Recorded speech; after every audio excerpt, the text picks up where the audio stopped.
What's up, guys? Welcome to another day of the SSL. I'm Tasteless, and with me is GTR. How you doing, man? I'm doing very well. We've had some excellent games in Pro League. We had an awesome set of games in GSL yesterday, and hopefully today with Winners Bracket Round 2, we should continue on that trend of excellent games so far. Yeah, we're on quite a streak. This has been a very good week for Starcraft, too. I'm having a lot of fun. I've been casting every day. I'll be casting again tomorrow here.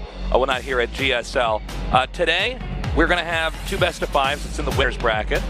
And I'm excited. We're going to start off with RagnaroK against ByuN. Any thoughts on that?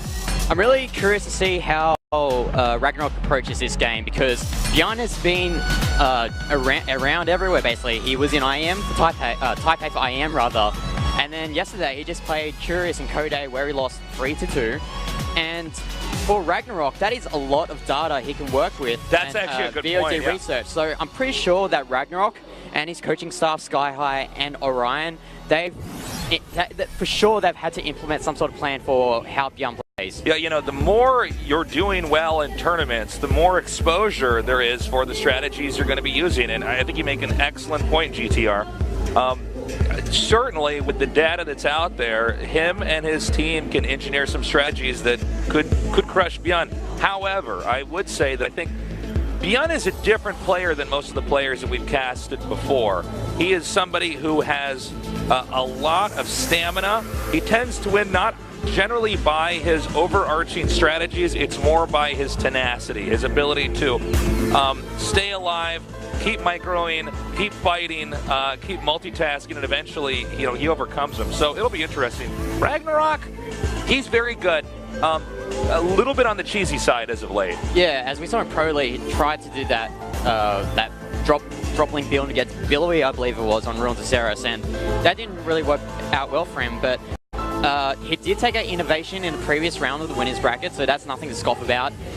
But yeah, as you mentioned before, ByuN, he really likes those scrappy games where it's very close, it's not very economic-based fights, not fights, yeah, he doesn't want to take it into the late game. I mean, he's got a point in time on that in-game timer where he's saying, okay, I'm going to end this. My strategy works. I have time to catch a movie after the tournament.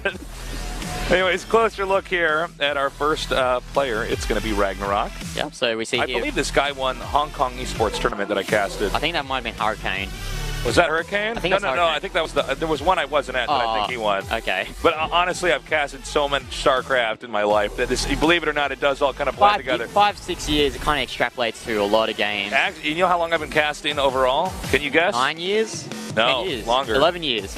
11 years. Yeah, that's a lot of games that you've casted. That's a lot of games, man. That's a lot. Although I've been more intensive casting in probably about the last five and a half or so. ByuN, our Terran player here, super excited to see this guy back and in good form.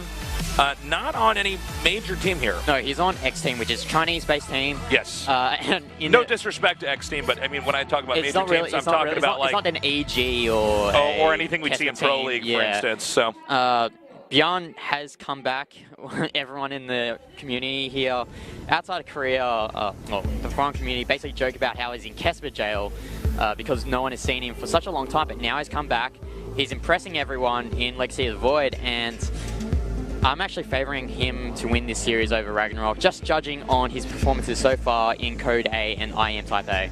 Yeah, big boost for him. Even though he did not win it, he got second place. I mean, losing to SOS is frankly an honor, especially in a finals. 로더라는 것 자체가 한번 떨어지면 끝이기 때문에 이번에 꼭 결승에 가서 우승했으면 좋겠어. 다른 로더보다 전략이나 준비성이 뛰어나기 때문에 대충 연습하고 온다면은 한 세트도 없다고 제가 이길 것 같아. 솔직히 신인범 선수는 온라인에서 저한테 6판에서 6판 다 지졌거든요. 별거 아닌 것 같아요. 온라인에서만 잘한다고 하셨는데 저도 그건 동의하고 온라인에서 제가 이겼으니까 오프라인에서도 이겨드리겠습니다.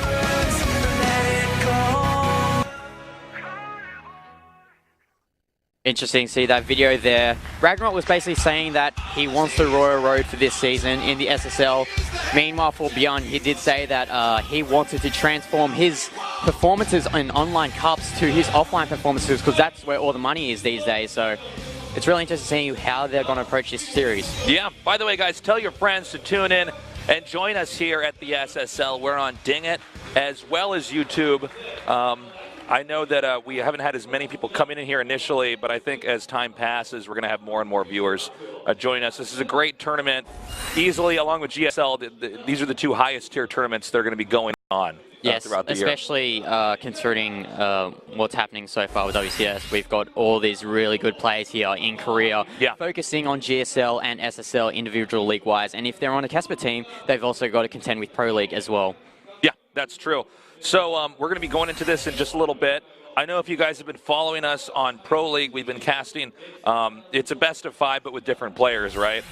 This is going to be a best of 5 where the players have more time to prepare for each other, more time to download each other mentally, strategically. And we've already seen, just like in GSL yesterday, moments like with RagnaroK. RagnaroK losing the first 2 games, Jaedong looks unstoppable. And then by game 3, things start to change, and by the very last game, RagnaroK actually crushes Jaedong.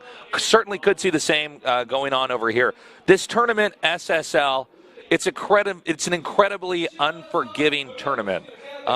It's not like we have groups like GSL where players can kind of, maybe they fudge some games here, but they can still move on over here. You get knocked down to the loser's bracket, and the loser's bracket is brutal. In a lot of ways, it's much more threatening than even being in the winner's bracket. So these guys, they want to survive. They want to move on. We'll see if they manage to do that here. Yeah, I mean, double elimination bracket is the tried and tested tournament format it's old in school. esports. So, yeah. Of all time. So it might be new to some of these players playing in the SSL, but it's really simple. It's basically you lose 2 series twice and you're out. And saying that, much more different preparation than, say, the GSL, where you have that group to worry about. Yeah, you've got a variety of races. In some sense, maybe it's fair, but it's just interesting to see how different players can approach different formats. As we see here, the first match will be RagnaroK Crest. ByuN against RagnaroK. ByuN against RagnaroK here. Starcraft 2 StarLeague 2016 Season 1. Let's get into the game.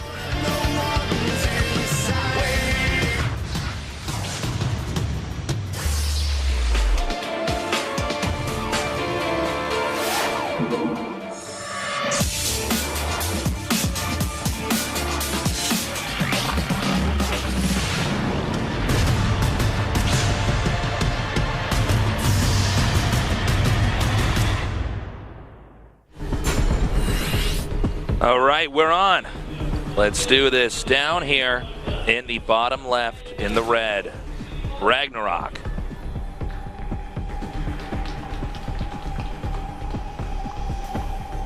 And in the upper right, in the blue, old school Terran, he is ByuN.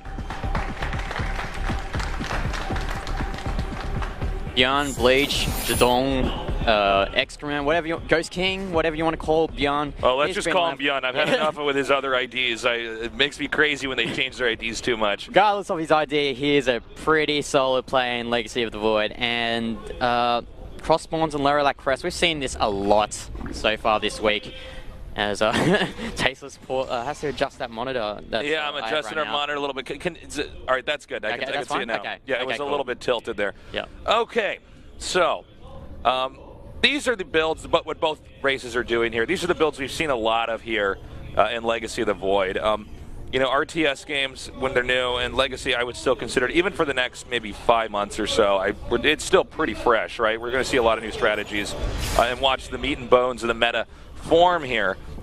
This seems to be the direction that everybody's saying is the safe play. You start tech, or at least spark that, and then expand into that while developing your economy. Whenever you have a new RTS game, it's super common that all the builds that are working are aggro builds. I don't know if you remember the very early heydays of the GSL. 5 Racks Reaper. 5 Racks Reaper, or we had this period when the Marauder, Marine Marauder was popular. Like even proxy, Nada is like stimming and trying to run up the ramp, hoping that they missed the force field. I didn't know that would be a thing then, but as time passed, it became more and more refined, more and more turtley. And initially when Legacy of the Void came out, we did see a lot of crazy cheeses and a lot of all-ins, and now we're finally at the point where things have calmed down a little bit. By the way, nice kill there on that drone. Yeah, as you said, we also have to take into factor the map pool as well. Obviously, this season we'll be keeping with the current map pool that we have in the ladder right now. But once next season comes, we'll definitely have a new map pool. And StarCraft is one of those games, both StarCraft 1 and StarCraft 2, where you can ugly say the balance of the game is dictated by the maps that are being released on the ladder. Yeah, that's very true. I think the maps we have now for these tournaments, I'm pretty pleased with them. I've definitely casted some seasons where I wasn't thrilled with the maps. But I think what we've got now, we've got some good 4-player maps, we've got some good big maps, we've got some smaller maps, we've got some weird maps.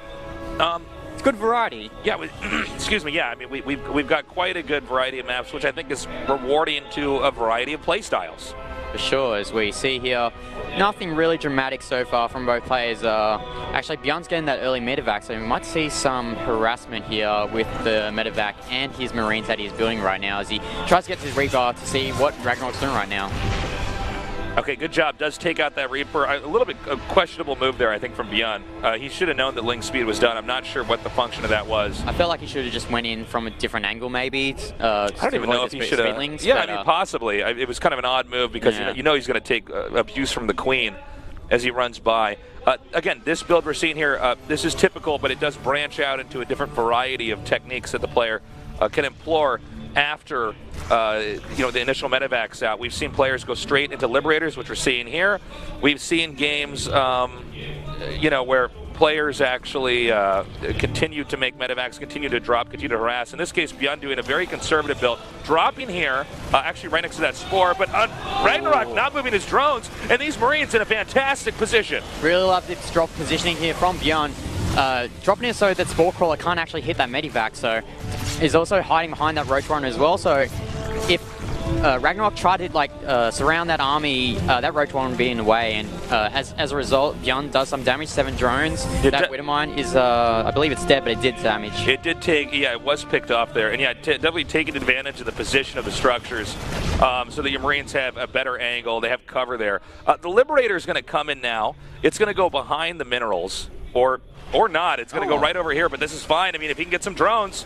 So far with RagnaroK, he does not seem to be that quick at moving his drones. All the way from the start of this game with the Reaper to the latter part of this game with that Liberator. He's definitely lost a few workers here. Yeah, loving the play here from ByuN so far. Actually knowing that Spore Crawler. Ooh! Nice roast file there. Yeah, you gotta be careful. I think the Liberator is one of the units that requires more babysitting than pretty much anything else in the game. This drop over here a bit futile. Oh, that's really close there from the medevac. The Queen nearly got it. It's at 4 HP, but gets away, and another medevac. An empty medevac. Though, so I think this is a rally point error. Yeah, that's unfortunate because that actually, even though it's not going to end the game for ByuN, it does indicate to RagnaroK whether or not he's sticking with Liberators or making medevacs. Yeah, seeing that medevac just fly there randomly. Bad rally point there from ByuN. RagnaroK can easily adjust his lava to whatever he sees right now from ByuN. As we see double upgrades from ByuN, Stim Pack as well. From RagnaroK, we do have that Speed Roach, I don't know how to say it, as well as the range upgrades. Speedy Roaches, and the range and arm upgrades for those ground units from RagnaroK. And he's also getting that Infestation Pit, so we might see Infestors as well that we've seen lately in TVZ. Yes. As the game goes on, Stim and 1-1 is coming here. This is matched here by the 1-1 for Zerg. I would say that there isn't really any player in the clear lead so far. We will see if there's going to be a timing attack coming up here for Zerg. A lot of times when Terran does take the third base, we've seen this regardless of what race Zerg's against. They do like their timings with Roach, Ravager, Link. As we see, a couple of medevacs are out on the map for ByuN. We'll also see where he wants to drop those. He definitely wants to get some drone kills here as he drops this medevac here. Oh, has to pick up though. That Spore Crawler is actually doing a lot of damage to that medevac. And we see another medevac here at the 6 o'clock for ByuN. I think at this point though, he should be trying to clear some creep consumers because it's really important to stop that creep spread on this map. Yeah, absolutely. We see the Marines now coming down here, stimming and taking out this hatchery. Nice play there by ByuN. Coming in here, getting as much creep as you were saying, GTR. I want to clear up that creep as much as possible. He's continuing to center step micro back, picks up and gets out. Mission accomplished there by ByuN. And with that drop from ByuN, he's able to clear some creep, put on some pressure onto RagnaroK, And his third base is now up and running. He's not really getting, he's getting those SFVs saturated there at the base, as ByuN's doing a really good job here, keeping RagnaroK at his feet. Yeah, we have the drop coming down now. He's going to keep this on the edge here, see if he can't push. And speaking of pushing, you know, with the 2 drops on either side of the map, he could allow these drops to then merge up in the center with the larger push that's coming up here. I got to say, ByuN, he's winning a lot of battles, and this is indicative of what ByuN has always done to win his matches. He just wins so many small fights, similar to Gumiho, but I'd say in almost a cleaner fashion than Gumiho. This is ByuN playing the game he wants to play and winning on his own terms, at least so far. As we see here, another drop at the third base of RagnaroK by ByuN, but that medevac's actually going to die. Oh no, the Queen actually firing onto the Marines once that drop came. But it looks like he's a push from ByuN with these tank evacs as well, so we'll see how much damage this will do. Yeah, he's sieging up now. Now, Zerg has got a pretty insanely large army here. However, the angles, at least so far, not favorable. But I think this is definitely the right way to come in. He's bungling now. Ling's getting good surface area around on the tanks. The Marines in the back, unable to help. He's picking up. And completely denied here is ByuN as he retreats back home. Nice round there from RagnaroK, using the space that ByuN gave him around that army. But these tanks are doing a lot of damage, and as long as he keeps these tanks alive, he will be able to stay in the game. Yeah, well, I mean, we'll see. I mean, if he keeps losing his big army like this, I'm not sure if he will. He's actually pushing at a deficit here. It's 150 to 137. The tech here for Zerg is quite good, and the 4th base has not been denied, really. So I think actually ByuN might be in some trouble. Oh man, and speaking of which, one easy way to know if a Terran player is losing is by how many tanks they're losing at a time. I mean, you look at roaches, right? Those are quite expendable. But tanks, on the other hand, not so much. And I think with Zerg already entering into the Ultralist tech here and able to easily secure the 4th base, this is a really bad situation here for ByuN. As long as RagnaroK gets that 4th base, he will be in quite a comfortable lead as long as he keeps that secured. He does have those infestors out for the fungal growth along with those ravages for the corrosive bile. And we see Ultralists are coming out for RagnaroK, but you can't really keep a consistent production of those Ultralists if you can't secure that 4th gas. Okay, he's going to come down here. This is the moment that ByuN needs to seize here. He needs to take out. He does. Beautifully done. Okay, ByuN with that expansion being picked off. That, you know, now, why is this important? Okay, because there are so many, there's so much gas that's required to stay on an Ultralist tech. And denying one of those hatcheries really shuts out the ability to make Ultralists as effectively. Yeah, poor control there from ByuN though. Tries to shut down that 9 o'clock expansion that RagnaroK is building, but corrosive biles and unattentive attention on that medevac and Marines allows that army to die, as looks like RagnaroK's actually not focusing on that 6 o'clock base right now. It looks like he's trying to focus resecuring that 9 o'clock base and getting those Ultralists out. As you can see here, he's coming out now. Zerg has actually shifted gears. He's going to be expanding here on the left side of the map. Easily, same level of difficulty, I should say, for pushing this. ByuN with the 150 supply right here, that's going to make this a little bit tricky for a maxed out Zerg right now. But let's see. I mean, if ByuN's control is good enough, maybe he can do something. Yeah, nice multitasking here from ByuN, trying to actually do some damage with those medevac drops with the Marines. He's going to get this expansion for sure. But really nice multitasking here by RagnaroK, just trying to handle all these multiple drops at the same time. Nice blinding cloud as well, but let's see if that hatchery dies. It's really low. It's like really low. It's 20, 19, 12, 13. It doesn't go down. Really good play there from RagnaroK, trying to keep that alive, and he does successfully. But there's a medevac down here. He might try and snipe it with this drop. I gotta say, man, that blinding cloud saved his ass. Shooting that down there gave him some time where the Terran had to move those Marines. But hold up, I'll get to that in a minute. We have a huge attack coming up here. Ghosts using snipe on the Ultralisks, continuing to move up the ramp right now. And I don't know, ByuN might just be in a lot of trouble. Not only is he hitting this base right here, but he's cutting off the ability for ByuN to defend this expansion at the top center, the other expansion in the upper right. There's a lot of ghosts out here for ByuN, but where are the Marines? Where are the tanks? Not really sure where they are. And I believe they all disappeared in the battles throughout the pushes in this game, man. I think ByuN overextended too much. Yeah, it seems like all those units got thrown to Casper Jail there, but Really nice attack there from RagnaroK. Forces a lift up on that expansion, which is actually nearly mined out, so it's quite useless right now. Kills that 12 o'clock expansion of ByuN as well, and with this 4th gas of RagnaroK, he's going to snipe. ByuN's going to snipe this hatchery, but I think it's too little, too late. No. Yeah.